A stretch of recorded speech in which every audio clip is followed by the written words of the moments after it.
জামায়াতে ইসলামীর আমির মোহাম্মদ শফিকুর রহমানের ছেলে রাফাত চৌধুরীকে গ্রেপ্তার করেছে counter terrorism and transnational crime unit.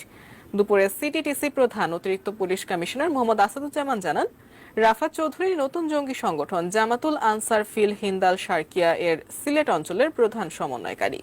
বুধবার দুপুরে সিলেট থেকে এক সহযোগী সহ গ্রেপ্তার করা হয় রাফাতকে। একসময় শিবির কর্মী রাফাত বোমা বানানোর কৌশল শেখাচ্ছিল বলেও জানান তিনি।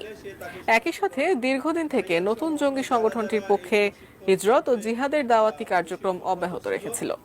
তাদের সাথে জামায়াতে ইসলামের সংশ্লিষ্টতা আছে কিনা খতিয়ে দেখা হচ্ছে বলেও জানান আসাদুজ্জামান।